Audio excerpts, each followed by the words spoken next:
Welcome back to another episode of STL Real Estate Roundtable. I'm your host, Jaden Barr, CEO and team leader of Keller Williams Realty Chesterfield. And today I'm joined by a very special guest, Matt Becker of Magnolia Real Estate.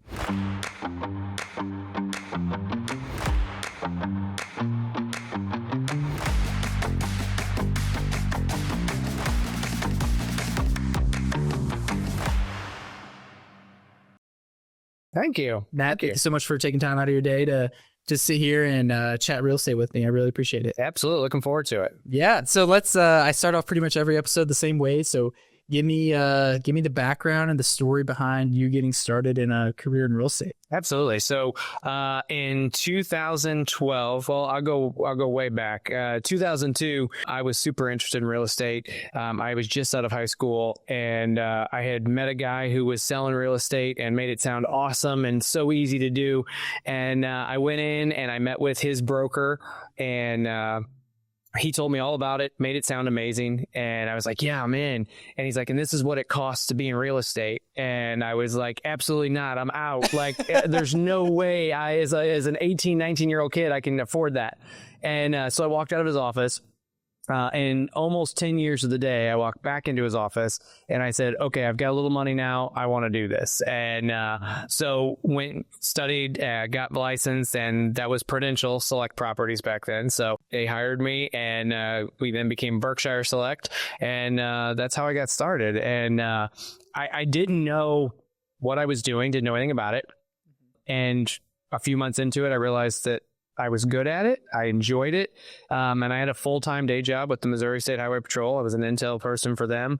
And so I was able to kind of do both jobs for a long time, and then had the opportunity to open up my own brokerage. And so in 2018, we launched Magnolia Real Estate with 10 agents, and here we are today. So that's awesome. So you've grown since that day to what now?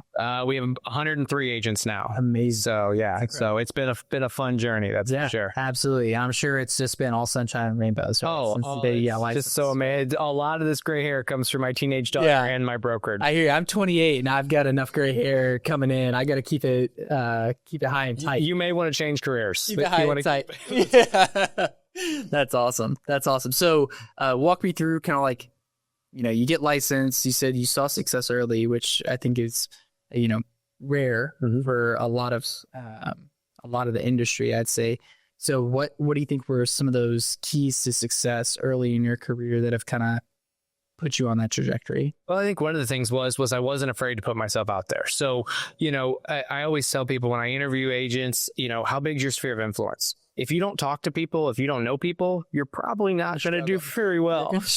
And I say that, and I hired an agent one time that had never left her cul-de-sac, and now she's one of my top producing agents, but she was able to cultivate those relationships.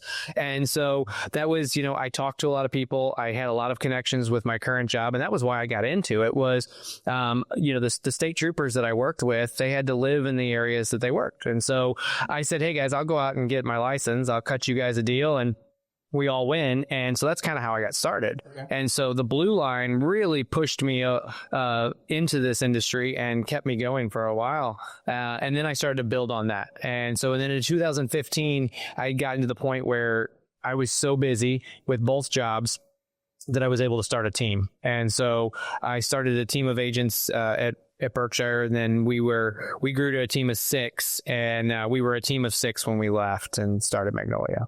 So what made you want to start your own brokerage? Like, I know I honestly didn't. I was moments away from signing on the dotted line with KW to move my team from Berkshire to KW. And we were just looking for a different culture. And two of my team members, had started really getting involved in investing, and had met this guy who owned Faster House named Brian Schroeder. And Brian Schroeder wanted to take Faster House and make it just the investment piece and start a traditional brokerage. And so they had been talking to him, and he said, I need a broker. And they said, you've got to meet our team lead. Like, he'd be awesome. We're getting ready to leave our company anyway. So they came to me and they said, you've got to meet him. And I said, absolutely not. I want nothing to do with owning a brokerage. Like, all I want to do is go sell houses. And so they set us up on a blind date at a Christmas party, the two of us. And we walked in, and they were like, okay, you guys don't leave this room until you figured out how to do this. And so the next day I went and met with him at his office, and we decided to move forward with it. So I was the broker at the beginning, and then bought 50% of the company about 2 years later, and then bought the other 50% last year. So sole owner now. So That's awesome. Yeah. That's awesome. So, what would you say is like some of the biggest challenges with like leading a brokerage? Because I think there's challenges with leadership, right? And Sure. you're obviously, that's a heavy weight to carry, right? Of leading so many people. You have to care 100%. My agents know that I care about their clients. I care about them. I care about their well-being. And I think that's sometimes the hardest part too, because I've got 3 kids, I've got a family, my husband's at home. And so, you have to do that whole family thing, but the real estate piece of it becomes part of the family. Like, my phone's always ringing, and these guys know they can count on us and they can count on me. I was lucky enough to bring on a managing broker this past year, and she's been phenomenal. But that's sometimes the hardest part, is because I gotta sometimes step away from the kids in life to answer their call and make sure that they know that they're taken care of. And we do a good job with that. And, there's trying to find that work-life balance is tough, but, my kids are a part of it. They know what real estate is. They love it. So, it's all good. Yeah. So do you have a passion for real estate investing as well? Yeah. So investing, all things real estate. Real estate's the greatest industry ever, because you can do whatever you want with it. If you want to make passive income, you can. If you want financial freedom, you can get it that way. There's so many different ways that you can do things that you can do with it.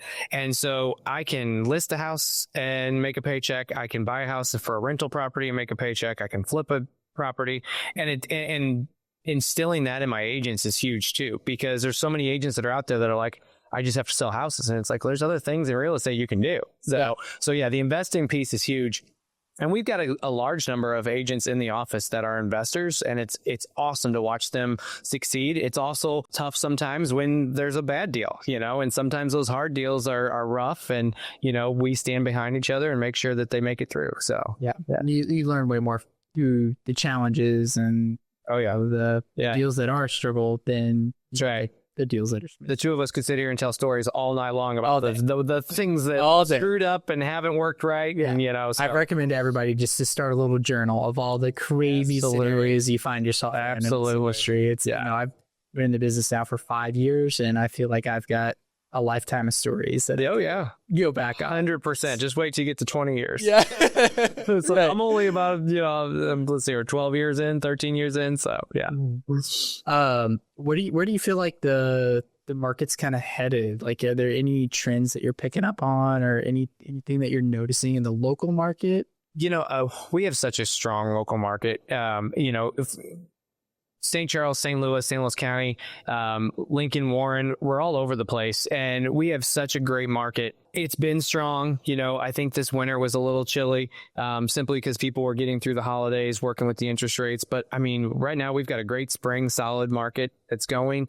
And I think we're headed for another great year, in our industry. I think there are some places that we trip and fall sometimes, but overall, I think consumers are doing well right now. They're getting used to interest rates being back in the 6s and 7s, and so I think as long as we hover there, we're going to be doing just fine. So yeah, we really don't want interest rates to go much lower, because it's just going to drive. We don't have any houses. Yeah, inventory is still our biggest problem. So if interest rates took a jump or took a drop into the 4s, we would be screwed, because there's no way we could have enough houses for the demand at that point in time. So that's the biggest thing is trying to figure out how we can generate more listings to provide to buyers. Mm-hmm. Yeah. And what do you think is the solution to that inventory issue? So I'm very active at the state level, the national level, local level. And that's the question we keep talking about, is what do we do? How do we generate more? Part of the thing is, number one, on the building side of things, we have to try to eliminate as much of the red tape as we can for the builders and let them build. We need to build a safe house. It needs to be permitted properly. We get that. But I mean, the cost of permitting and the hoops that they have to jump through now is crazy. So that's number one. Number two, trying to incentivize people that are sitting on houses that they don't need to sit on anymore to sell them. And, we're working really hard at the state and national level on the capital gains taxes and trying to increase the limits on those and, make it more affordable for somebody that wants to offload an investment property or offload a single family home to do it and not have to pay as much in taxes. So that's going to be a huge thing if we can get those across the finish line this year. So that'll help out tremendously. Yeah, I think there's a lot of sellers out there that would move, but they have the 3% interest rate, 2.8% interest rate. And they're like, I'm miserable where I am, but whenever I look at my monthly payment and how it would double if I decided to move, that's, I understand. Oh yeah, right. Absolutely. It's totally understandable where people are coming from as far as like the solution there, right? Like, what does that look like? Yeah. It's trying to incentivize them. There's always going to be people that have the need. They have to move. There's things that happen where they run out of space. There's a death in the family. There's a divorce. There's 5 Ds. Yeah, that's right. 5 Ds. We got diamonds, death, divorce, downsize, and diapers. That's right. Exactly. And so you've got those people that are going to have to do something. But then you're absolutely right. You've got someone sitting on a 2.5% interest rate, and they're like, a lot of it is what's their driving force. And that's what the whole thing is, listening to the clients and seeing what, and explaining to them, you're absolutely right. You're going to be going from a 3% interest rate to probably 7%, maybe sixes, high sixes. But right now we can sell your house at this amount of money, and you might not get that down the road. There's no guarantees what our market's going to look like in 3 years. There's no guarantees what it'll look like at the end of this year. So, right now you can guarantee you can sell here. And even though you're going to be buying pretty high too, you're getting what you need. So, it's just kind of having those conversations with them, seeing what their motivating factors are. Yeah. Yeah. And there's got to be kind of a equilibrium, a point where interest rates reach a certain point where some of those sellers say, okay, this makes sense at this point. Absolutely. And the other thing is, everybody says, well, we need more affordable housing. Where are we going to put it? That's the thing is, the average sale price for new construction in St. Charles County last year was close to $500,000. That's not affordable housing. That's not a first time house. So, and you probably started at $350,000, and then by the time you had all the upgrades, right? The sticker price. Exactly. And that's the thing is, we've got to figure out how can we, we got to work with our local governments and, our local politicians to figure out where we can put in city plans smaller homes. And, even, someone said, well, they're building townhouses down the street. Well, those townhouses are selling for $350,000 to $400,000. That's still not affordable housing. I need a 3-2 1,100 square foot house, that I can sell for $250,000, So I think that's the unique challenge with St. Louis in particular, is that we have the river. Yep. Right. And then new construction, like the space for new construction is just getting pushed further and further out. At some point, you're not really in St. Louis anymore. Yeah. Right? And that's the thing is, like an hour away. The average sale price for Warren County last year was like $370,000. It's because most of what's selling out there is new construction, because new construction is just going where there's land and affordable land, so we keep seeing that. Unique challenge for sure. Talk to me about leadership and kind of like, what does your day-to-day look like as far as like developing leadership, developing leaders, and pouring into others? Sure. So, we based our brokerage around our core values. And so that's what we hire and fire around. And so we live those core values on a daily basis. And, there's not always the core values that you would expect to find in a real estate brokerage. One of ours is mindset of abundance. We're not fighting over deals. There's plenty to go around for everybody. And so a lot of, building up the leadership within our brokerage and within our industry is having those conversations and sitting back and listening to where people are struggling and, what's your challenge for the day. And then trying to come up with a solution for it. I don't have all the answers. You don't have all the answers. There's sometimes agents come to me and they're like, this is my issue. And I'm like, I'm like, I don't even know where to start, but we talk through it and we move on from there. The other thing is building these guys up and letting them know that they can do it and they can be successful. We've created a leadership team at our brokerage. And we've moved agents into those leadership roles. We've created a mentor program. And so agents that, have been excelling are taking on new agents as mentees. And, it's awesome to watch them build each other up. And so we try to set those building blocks and then let it go from there. And so that's the best part. You know, I never thought I'd leave law enforcement, and I left law enforcement. And I never thought I'd stop selling houses, and I still sell houses. I still produce. But the best part of my job by far is watching these guys succeed. And, you know, when you got an agent that walks in, they're like, I want to be a new agent. And a year and a half, 2 years later, they're selling millions of dollars worth of real estate. They're making the income they want to make, and they're successful at doing it. There's no better feeling. Like it's awesome. It's my favorite part of the job. And a lot of times people don't see within themselves of what you see in them. Right. So one of my favorite questions that I've ever been asked is from my coach that I have. And he said, this is just a couple of weeks ago, so it's very fresh in my mind. He said, if you believed in yourself the way I believe in you, how would your life look different? Yeah. 100%. That's awesome. Right. That is awesome. Powerful Absolutely. question. Well, and the thing about it is that, you know, a lot of times the agents know the answers to these questions. They want to have a sounding board. And that's one of the coolest parts of my job is they say, you know, they'll come to me and they'll say, okay, here's what I've got. And I'm like, okay, what do you think is the response? You know, how do you handle that? Okay, let's go do that. Yeah, they give it to me. And I'm like, you're absolutely correct. Like they just want to play those off, you know, and that it's that team mentality. You know, we operate as a family at our brokerage, and it's what it is. And so, you know, you bring the problems to the table and you sit down and you figure them out. So.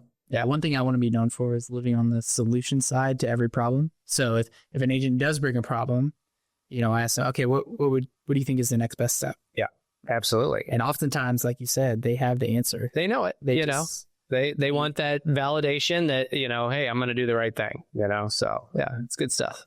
What do you think is some of the challenges, the most common challenges that agents are struggling with right now?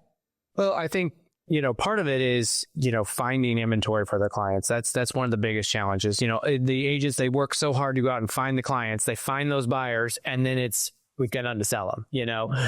So I think that's one of the things. And then the other thing is for the newer agents is getting started. How do you get that SOI to start working for you? You know, how do you get that machine started? And, you know, it's interesting because there's some agents that within weeks of walking in the door, they've got it going. They've figured it out.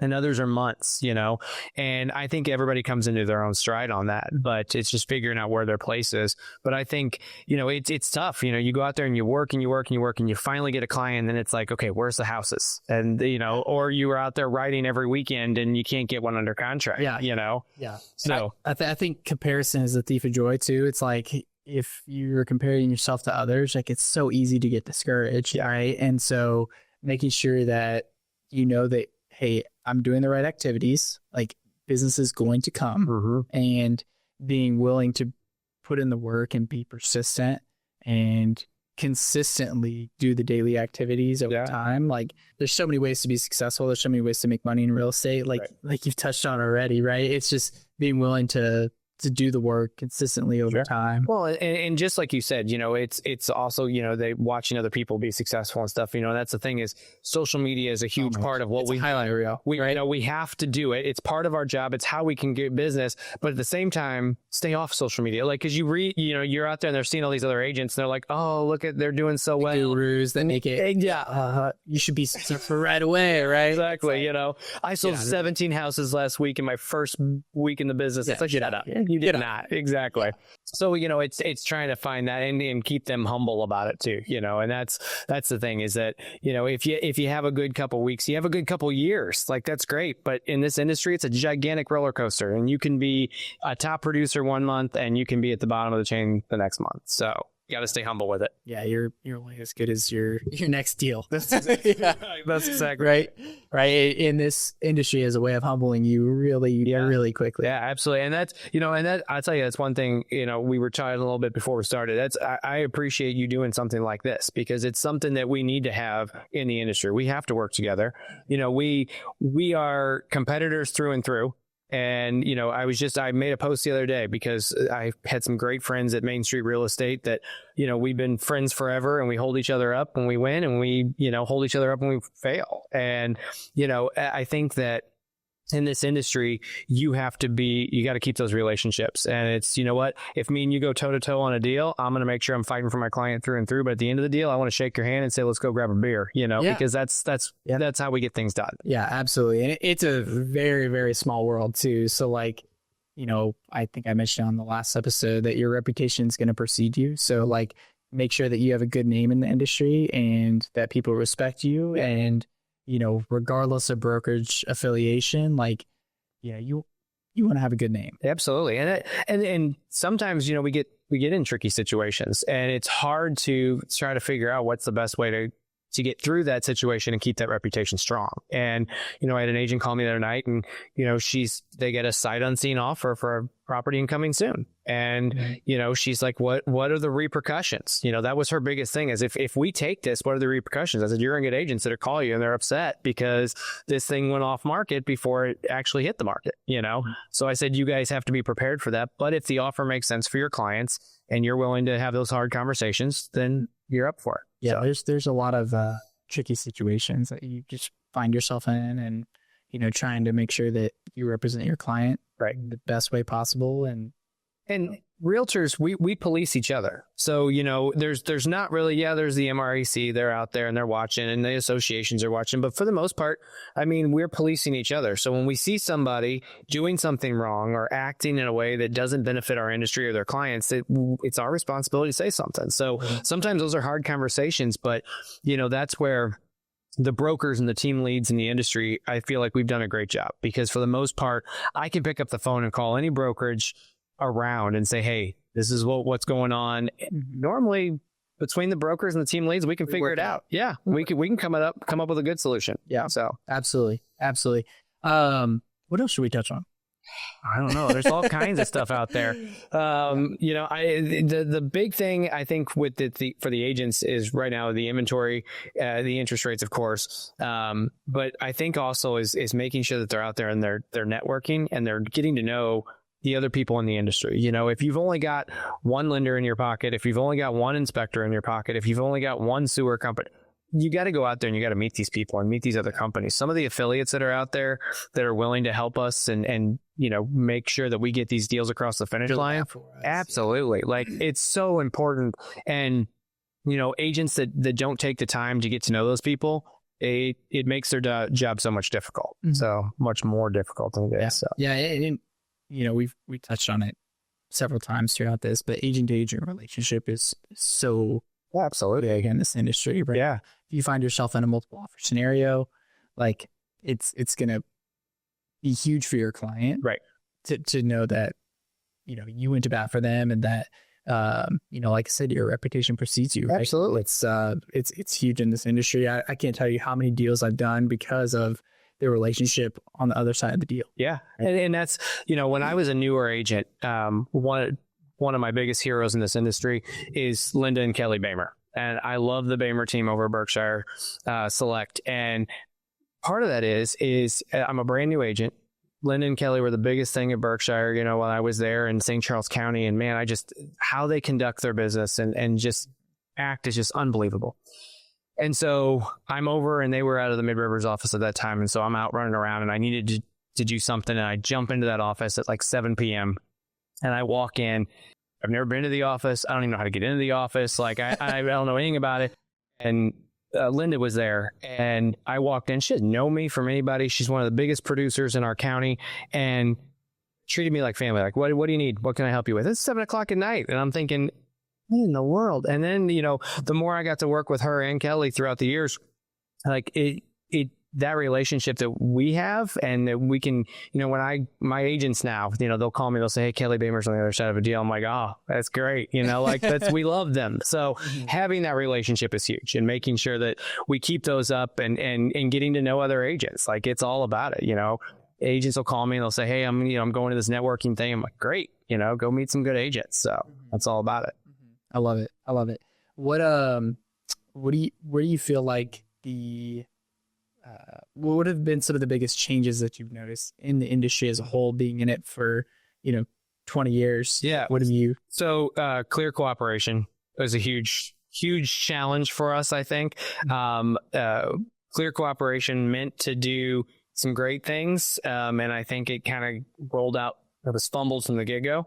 Clear Cooperation created this office exclusive and that kind of stuff that we have. And office exclusive listings were always a thing. They were always intended to do really good things. And the office exclusive is, in my opinion, it's hurt the consumer, because I think sometimes they don't hit the market like they should. And when it doesn't hit the market like it should, that consumer can lose out on multiple offer situations and that kind of stuff. So I was very excited to see some of the changes that are being rolled back a little bit with Clear Cooperation that came out from NAR over the past couple weeks. Marish jumping into that mix. So we're going to have another new MLS listing type, which ought to be interesting. But I think that's been one of the biggest challenges is, when Clear Cooperation rolled out, we had to make some changes. And then, the settlement, I feel like, especially in our market, I feel like we've done an excellent job navigating the settlement and the buyer agency. And I think the agents in our market are doing well with it. Part of that is because of brokerages like yourself, ours, the others that are out there educating their agents. Where we miss the ball on it is when the agents aren't educated. It's the agents that don't keep up with what happens in our industry. Our industry changes every single day. Yeah. And so if you're not going to your office meetings, if you're not talking to your brokers and your team leads and that kind of stuff, you're missing the bus. But overall, I think our market has done phenomenal with it. And, I couldn't be more proud of our industry being able to take that huge change, navigate it, and come out winning on the other side. Yeah, so. I think that's something that I'm most proud of our agents for, is just like taking everything in stride. Like, let alone like, low inventory market, like working through, COVID and all the changes there. And then, the industry is challenging enough as it is. And then you throw in changes in the industry and how everything is just shifted. And it's just one challenge after another, after another, after another. And that's like part of being an entrepreneur, sure, right? Being an independent contractor. Yeah. Like, you got to navigate your business and pivot quickly and figure it out as you go. And we got really lucky during COVID. Most of us had our best years ever during the pandemic. And we can say that in our market and in our state because we had the right people in the right places that kept our industry open. And I have friends across the country who were told, you can't work. You cannot sell houses at this point in time. And that was tough, and people are calling me, they're like, what do you guys do? I'm like, we're open for business. Like, yeah, we're wearing masks and gloves and we're down to one virtual showing. Exactly. I said, we're still open for business. That was huge for the state of Missouri. And we had the right people in the right places in Jeff City to make that happen. And that's one thing that there's a lot of agents that are out there that have no idea what RPAC is, or the Realtor Political Action Committee. And this is my most expensive piece of jewelry that I own. And it's because I've been a major investor with RPAC. And, a lot of people don't like to get political. They're like, I got to stay out. 90% of our job is political. We get to sell houses. We get to do what we do with politics just right on our heels. And so with RPAC, there were a lot of people in important places that were there because we put them there. And we invested in them. We invested in the right people. And so when they called us and they said, hey, do you guys want to stay open? We said 100%. Like, don't tell us we can't sell houses. We have to be allowed to continue to work. And they said done. And it was that easy. So, agents that have never heard of the Realtor Political Action Committee or know what it is, they're missing out, because there's a small portion of us that are funding these changes and these laws and these rules to protect the industry for everybody else. And it's definitely something that more and more agents need to be involved with. So RPAC does so much good stuff. Yeah, I love it. What's an area of growth you could see for the industry as a whole, or for agents in our local market? Like, what could we get better at? We're good. I talk to people all over the country and, all over the state, and our market is solid. These guys do great work. I think that, if anything, we've got to get a little bit more creative with some of the financing options that are out there. And that's an education piece. Our lenders can do it. But we have, our agents need to understand that conventional FHA and VA aren't the only three options that are out there. And there's creative ways for financing. And we got to work hard at that. We also have to look at, if someone's told no, can we find them a yes?